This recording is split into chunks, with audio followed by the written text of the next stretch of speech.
اللہ وبرکاتہ۔ جب اللہ اپنے بندوں کی آزمائش ختم کرتا ہے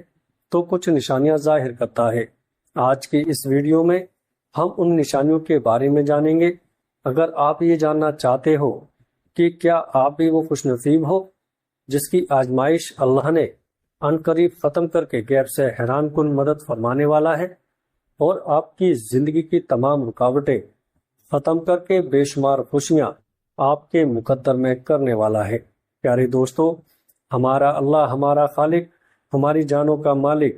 ہماری ہر چھوٹی سے چھوٹی ضرورتوں کو پورا کرنے والا مہربان رب، جس نے زمین اور آسمان کو ایک اندازے سے پیدا کیا ہے اور وہ اپنی مخلوق کے حالات کو جانتا ہے اور ضروریات سے ہر لمحہ باخبر رہتا ہے۔ اللہ تعالیٰ خود قرآن پاک میں فرماتا ہے، اور حقیقت تو یہ ہے کہ ہم نے انسان کو پیدا کیا ہے اور اس کے دل میں جو خیالات بھی گزرتے ہیں ہم ان سے خوب واقف ہیں۔ اور اسی کی نشانیوں میں سے ایک نشانی یہ ہے کہ وہ تم کو خوف اور امید دلانے کے لیے بجلی کی چمک اور گڑگڑاہٹ دکھاتا ہے اور آسمان سے بارش برساتا ہے اور پھر زمین کو اس کے مر جانے کے بعد زندہ اور شاداب کر دیتا ہے۔ عقل والوں کے لیے ان باتوں میں بہت سی نشانیاں ہیں، اور اگر آج تمہاری زندگی میں کوئی تکلیف ہے یا جو برائی تمہارے ساتھ ہو رہی ہے اور کسی طور پر تمہاری آزمائش ختم نہیں ہو رہی، تو یہ دو باتیں ضرور جان لو۔ ایک طرف تمہاری مجبوریاں اور زمانے کی سختی ہے، تو دوسری طرف منزل کی سمجھ نہ ہونا ہے اکثر تمہاری راہوں میں کئی طرح کی مشکلات کھڑی کر دیتا ہے۔ جان رکھو کہ جس طرح کشتی ساحل پر محفوظ تو رہتی ہے، مگر اس کی تعمیر کا یہ مقصد نہیں ہوتا کہ ساحل پر رہے۔ بالکل اسی طرح تم اپنے مقصد کو بھول کر اپنا راستہ ہی گم کر لیتے ہو، جس کی وجہ سے تمہاری زندگی کی کشتی بھی مجدار میں پھنس کر رہ جاتی ہے۔ اللہ تعالیٰ خود قرآن پاک میں اس کا جواب دے رہا ہے، کیا تم نے نہیں دیکھا کہ کشتیاں سمندر میں اللہ کی مہربانی سے ہی چلتی ہیں تاکہ وہ تمہیں اپنی کچھ نشانیاں دکھائے؟ یقیناً اس میں ہر شخص کے لیے بہت سی نشانیاں ہیں جو صبر کا پکا اور اعلی درجے کا شکر گزار ہو۔ اور اگر آج تمہارے کام لاکھوں تدبیر کے بعد بھی ناممکن ہو رہے ہیں تو یاد کرو وہ واقعہ جب عزیز مصر کی بیوی زلیخا نے یوسف علیہ السلام کو قید خانے بھجوا کر اپنے نزدیک ان سے انتقام لے رہی تھی، مگر پھر خود اس نے یوسف علیہ السلام کے لیے تخت سلطنت پر پہنچنے کا راستہ صاف کر دیا تھا، اور اپنی اس تدبیر سے خود اپنی جان کے لیے شرمندگی کے سوا کچھ نہ کمایا تھا۔ یاد رکھو، اللہ جسے گرانا چاہتا ہے اسے کوئی تدبیر سنبھال نہیں سکتی، اور دنیا جسے گرانا چاہے اللہ اسے اٹھانے کی صورتیں نکال کر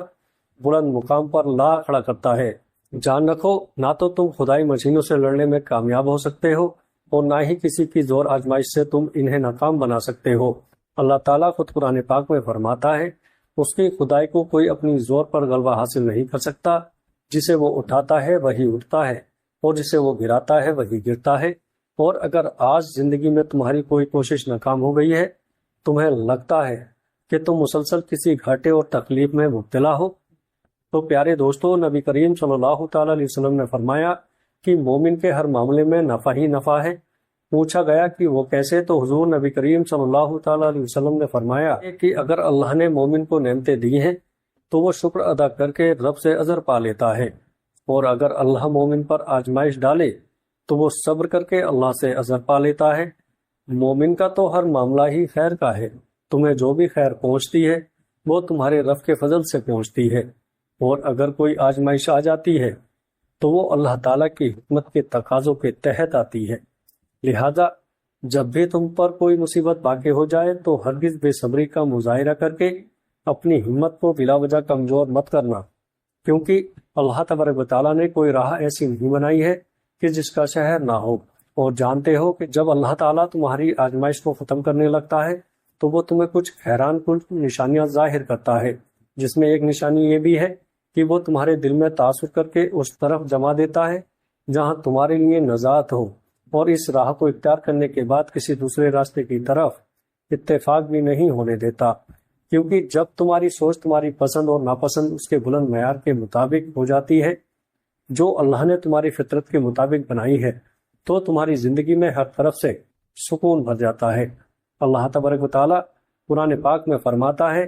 کہ بس نبی کریم صلی اللہ تعالیٰ علیہ وسلم اور ان کی پیروی کرنے والوں ایک ساتھ ہو کر اپنے اس دین کے اوپر جم جاؤ اور قائم ہو جاؤ اس فطرت پر جس پر اللہ نے انسانوں